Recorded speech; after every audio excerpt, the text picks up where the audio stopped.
মুসিবতে না পাই যদি, মুসিবতে না পাই যদি করুণা তোমার,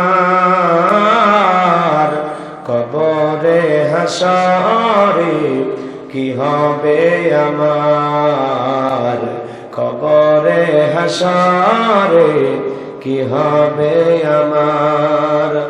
আসি গো ডুবে আমি পাপেরি সাগরে, না জানি কি হবে ও পারে হাসরে।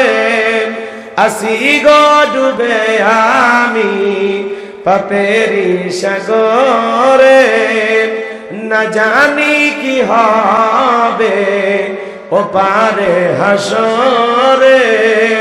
তোমারি সুপারিশ বিনে, তোমারি সুপারিশ বিনে কেমনে হব পার, কবরে হাসরে কি হবে আমার, কবরে হাসরে কি হবে আমার। তুমি তো দিয়েছ দেখিয়ে আলোর পথ, বলেছ সে পথে মিলবে রহমত।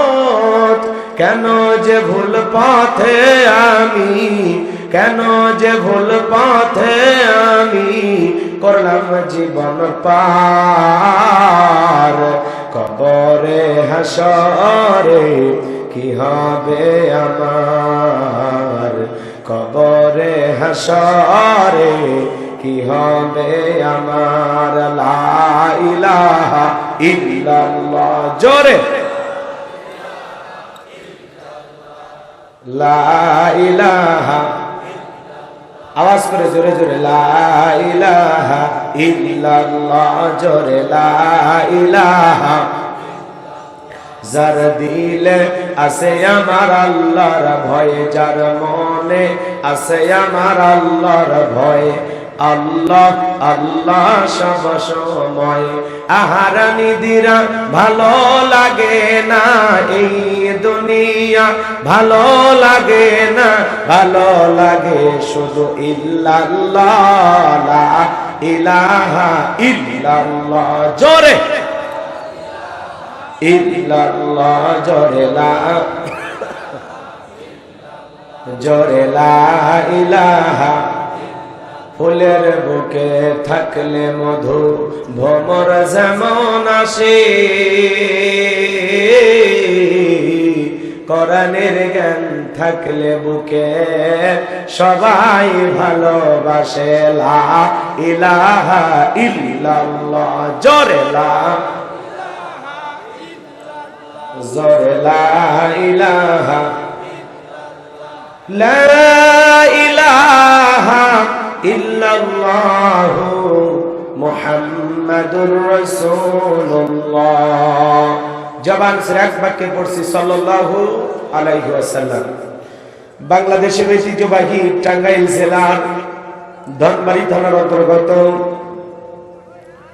ইয়াসিনিয়া দারুস সুন্নাহ নুরানি ও হাফিজিয়া মাদ্রাসার উদ্যোগে আজকের 2 দিন ব্যাপী ইসলামী মহাসম্মেলনের প্রথম রজনী সম্মানিত সুযোগ্য অনারেবল প্রেসিডেন্ট বিশিষ্ট আলেমে দ্বীন আলহাজ হযরত মাওলানা আব্দুল করিম সাহেব দামাত বারাকাতুহু আলিয়া, আল্লাহ পাক তার গোলামকে হায়াতে তৈয়বা সিয়াতি কুলিয়া দান করুন, সকলে বলুন আমিন।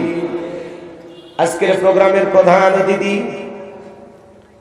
বিশিষ্ট শিল্পপতি জনাব আলহাজ সাইফুদ্দিন চুন্নু মোল্লা, আল্লাহ পাক তার গোলামকে হায়াতে তৈয়বা সিয়াতি কুলিয়া দান করুন, সকলে বলুন আমিন।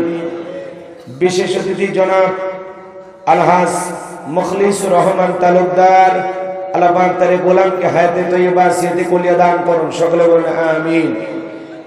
আজকে আমার পূর্বে আলোচনা রেখে ধন্য করেছেন হযরত মাওলানা আব্দুর রাজ্জাক সাহেব, কথা বলেছেন হযরত মাওলানা আতিকুর রহমান জাফরি সাহেব। সকল আলোচকের আলোচনা আল্লাহ পাক দ্বীনের জন্য, ইসলামের জন্য কোরআনের ময়দানে যেন কবুল করুন, সকলে বলুন আমিন। মঞ্চ উপস্থিত সম্মানিত ওলামায়ে কেরাম, সামনে বসা পৃথিবী সমতুল্য মুরব্বী বাবাজিরা, কলিজার টুকরা প্রাণপ্রিয় যুবক ভাইরা, ছোট্ট ছোট্ট সোনামানিকেরা, পর্দার আড়ালের সম্মানিত অবলা সরলা আবেদা সালেহা মা ও বোনেরা, প্রশাসনের সম্মানিত পুলিশের ভাইরা, ডিবির ভাইরা, জাতির বিবেক প্রিয় সাংবাদিক বন্ধুগণ, বিভিন্ন রাজনৈতিক দলের সম্মানিত নেতা কর্মী ভাইরা, সবাইকে নিয়ে আরেকটি বার সালাম দিচ্ছি। আশা করছি সকলেই সালামের জবাব জোরে সুরে দেবেন। আসসালামু আলাইকুম ওয়া রাহমাতুল্লাহি ওয়া বারাকাতুহু। আমরা শুকরিয়া আদায় করতেছি সেই মহান মালিকের দরবারে, আল্লাহ পাক সুবহানাহু ওয়া তাআলা অত্যন্ত দয়া করে, করুণা করে, মায়া করে, মহব্বত করে, ভালোবেসে, পছন্দ করে, পাত্র এলাকা থেকে গনে গনে গুণান্বিত করে, যাচাই বাছাই করে, শুধুমাত্র কেবলমাত্র কোরআনুল কারীমের মহব্বতে আজকের মাহফিলে আসার বসার সুযোগ করে দিলেন। সে মহান রবের দরবারে সিজদা অবনত চিত্তে কালিমাতে শুকর আদায় করে পড়ছি আলহামদুলিল্লাহ। লক্ষ কোটি দরুদ সালাম মানবতার শ্রেষ্ঠ বন্ধু বিশ্বনবী বিশ্বনেতা যে নবী আইয়ামে জাহিলিয়াতের যুগে আগমন করে অসভ্য মানুষগুলোকে সভ্য বানিয়েছেন, অভদ্র মানুষগুলোকে ভদ্র বানিয়েছেন, কোরআন নামের সংবিধান দিয়ে কোরআনের রাজ কায়েম কইরা সোনালী যুগ উপহার দিয়ে মদিনার পাক ভূমিতে শায়িত আছেন। সে রাসূলের প্রতি কলিজা ভরা মহব্বত নিয়ে পড়ছি দরুদ সালাম। সকলেই পড়ুন সাল্লাল্লাহু আলাইহি ওয়াসাল্লাম। সম্মানিত ভাইরা, আজকের প্রোগ্রামে আসতে পেরে বসতে পেরে আপনারা খুশি না বেজা? কারা কারা বেজা দু হাত তুলে দেখান তো দেখি।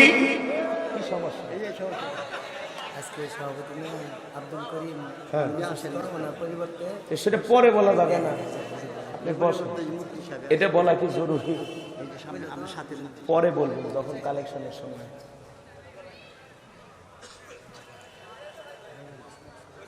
আলহামদুলিল্লাহ, টাঙ্গাইলের মানুষ অনেক চালাক, কেউ হাত উঠাইলেন না, তার মানে বোঝা যায় আপনারা বুদ্ধিমান। শ্রোতারা যদি বুদ্ধিমান হয়, চালাক হয়, আলোচনা করে শান্তি পাওয়া যায়। ক কইতে কলিকাতা বুঝে নাই, কথা বলেন না কেন? আজকের প্রোগ্রামে আসতে পেরে বসতে পেরে কারা কারা খুশি, মুখে নিয়ে হাসি, আওয়াজ দে বেশি, আল্লাহ নামের এমন একটি স্লোগান দেবেন এলাকায় যদি কোনো বাতিল শক্তি থাকে তাদের কলিজায় যেন কম্পন সৃষ্টি হয়, এমন আওয়াজ তুলতে রাজি আছেন যারা? বীর মুসলমানের মতো দুটি হাত টান টান করে তুলে দেখান তো তারা। লিল্লাহে তাকবীর, আল কোরআনের আলো, আল হাদিসের আলো, দুনিয়ার মুসলিম, আমার নেতা তোমার নেতা, আমার নেতা তোমার নেতা, লিল্লাহে তাকবীর। আল কোরআনের আলো, আল হাদিসের আলো, দুর্নীতির আলো। হাত নামান। অনেকে ঝোঁকে তালে বলেই ফেলেছেন দুর্নীতির আলো ঘরে ঘরে জ্বালো। বাংলাদেশে দুর্নীতি দমন কমিশন আছে না নাই? এরপরে দুর্নীতি কমেছে নাকি ডিজিটাল কায়দা বেড়েই চলেছে? দিন যত গড়াচ্ছে দুর্নীতির পাল্লা তত ভারী হচ্ছে, কথা বলেন ঠিক কিনা? আমরা চাই আমাদের প্রিয় মাতৃ বাংলাদেশ দুর্নীতি মুক্ত আল্লাহ কবুল করুন, চিল্লা বলেন আমিন। আমরা চাই আমাদের বাংলাদেশ মাদক মুক্ত আল্লাহ কবুল করুন, চিল্লা বলেন আমিন। আমরা চাই আমাদের বাংলাদেশ যৌতুক মুক্ত আল্লাহ কবুল করুন, চিল্লা বলেন আমিন। আমরা চাই আমাদের বাংলাদেশ নাস্তিক মুক্ত আল্লাহ কবুল করুন, চিল্লা বলেন আমিন।